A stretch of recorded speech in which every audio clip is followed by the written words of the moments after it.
नमस्कार साथियों, आप सभी का इस क्लास में स्वागत है। आप सभी के आपकी आइकॉनिक यूट्यूब चैनल पर। उम्मीद है आप सभी स्वस्थ होंगे और अपने एग्ज़ाम की तैयारी अच्छे से कर रहे होंगे। आज हम भी कुछ महत्वपूर्ण प्रश्न करेंगे जो अक्सर एग्ज़ाम में पूछे जाते हैं। लास्ट क्लास में हमने 20 तक कर लिए थे। आज उसी के आगे हम कंटिन्यू 21वां क्वेश्चन नंबर करेंगे जो बहुत महत्वपूर्ण क्वेश्चन है। 21 नंबर क्वेश्चन है, भारत भारती के रचनाकार कौन है? ए भीष्म साहनी, बी महादेवी वर्मा, सी जयंत कुमार, डी मैथिली शरण गुप्त। तो इसका सही आंसर होगा डी मैथिली शरण गुप्त। तो इनकी कुछ रचनाएं और भी महत्वपूर्ण हैं, जैसे इनकी रचनाएं हैं रंग में भंग, बहुत महत्वपूर्ण है। जयद्रथ वध, जो अक्सर एग्जाम में पूछी जाती है। विकट भट्ट, बहुत इंपॉर्टेंट रचना है इनकी। साकेत, यशोधरा, द्वापर, ये उनकी कुछ महत्वपूर्ण रचनाएं हैं जो अक्सर एग्जाम में पूछी जाती हैं। भीष्म साहनी की भी कुछ रचनाएं हैं, जैसे तमस, भीष्म साहनी की बहुत इंपॉर्टेंट रचनाएं। हानुस, जो कुछ इंपॉर्टेंट रचनाएं हैं, आप सारी रचनाएं नहीं याद कर सकते, लेकिन कुछ इंपॉर्टेंट रचनाएं जो अक्सर एग्जाम में पूछी जाती हैं, जैसे भीष्म साहनी की तमस और हानुस। महादेवी वर्मा की निहार, निर्जा, संध्या गीत, यामा, दीपशिखा और सप्त पढ़ना, बहुत इंपॉर्टेंट रचनाएं हैं ये भी इनकी। अगली जयंत कुमार की भी सारी रचनाएं बहुत इंपॉर्टेंट हैं, जैसे परख, सुनीता, त्यागपत्र, कल्याणी और जयवर्धन। कुछ इंपॉर्टेंट रचनाएं हैं जो आपको अक्सर एग्जाम में पूछी जाती हैं, तो आप इन्हीं को अच्छे से पढ़ेंगे। नेक्स्ट क्वेश्चन है 22, निम्नलिखित में से कौन सा सोहनलाल द्विवेदी का काव्य संग्रह नहीं है?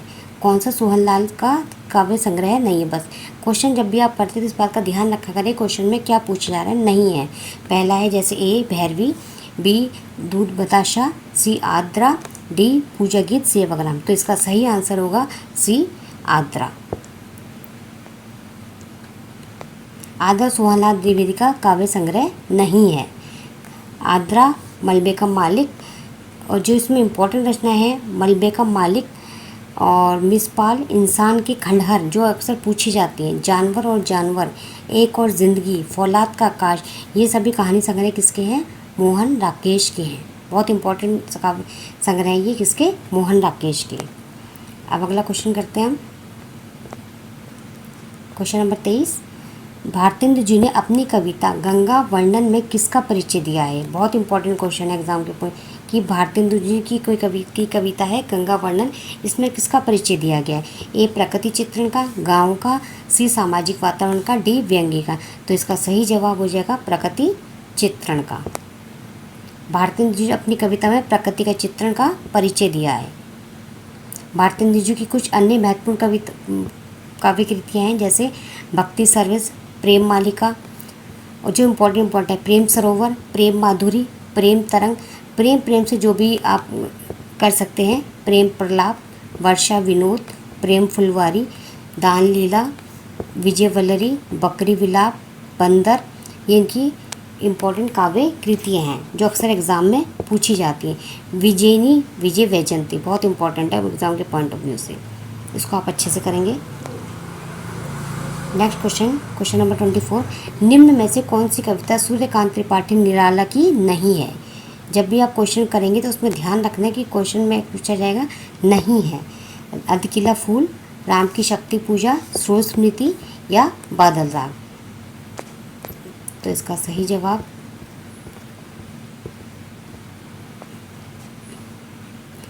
इसका आंसर है ए अधकिला फूल। अधकिला फूल सूर्यकांत त्रिपाठी निराला का नहीं है। अधकिला फूल और ठेठ हिंदी का ठाठ हरिओं जी के उपन्यास है। किसका? अधकिला फूल और ठेठ हिंदी का ठाठ हरिओं जी के उपन्यास है। नेक्स्ट क्वेश्चन, नवीन उपनाम से किसे जाना जाता है? नवीन उपनाम से कौन सा कवि प्रसिद्ध है? तो ए माखनलाल चतुर्वेदी, बी बालकृष्ण शर्मा, नंद दुलारे वाजपेयी, श्याम सुंदर दास।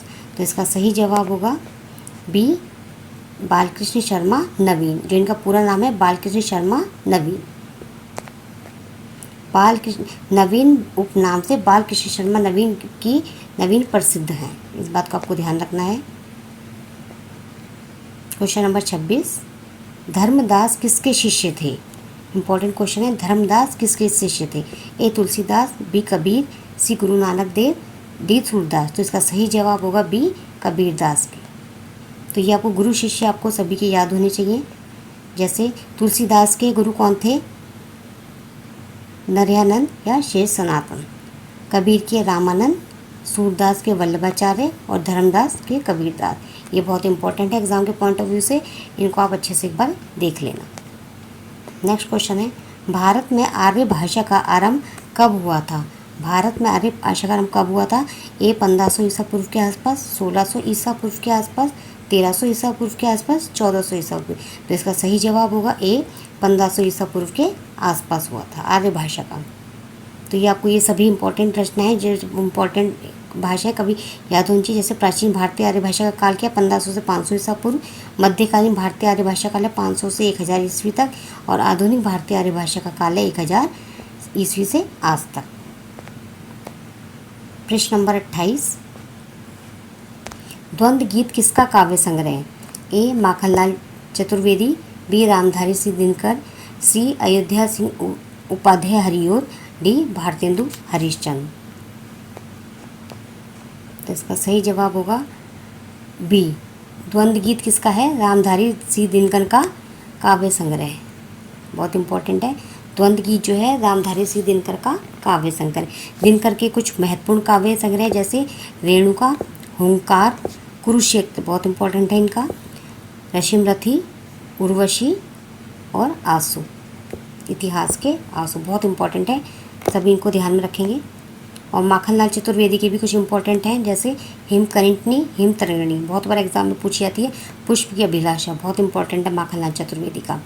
हरिऔर जी के कुछ काव्य संग्रह हैं जिसमें प्रिय प्रवास बहुत इंपॉर्टेंट है, वैदेही वनवास, कृष्ण शतक, रस कलश और हरिऔर सत्सई। ये कुछ इंपॉर्टेंट रचनाएं हैं जिनको आप याद करेंगे।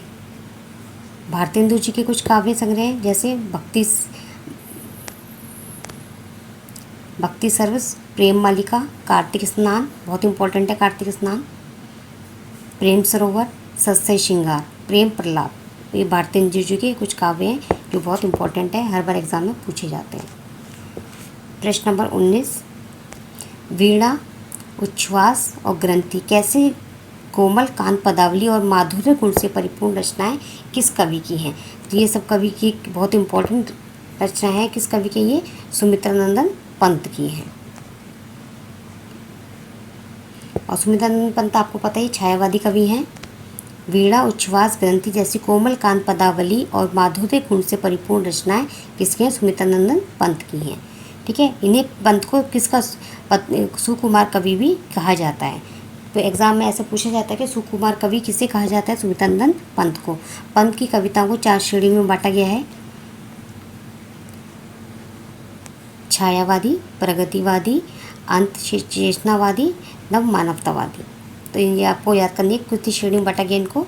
4 श्रेणियों में बांटा गया है। प्रश्न नंबर 30,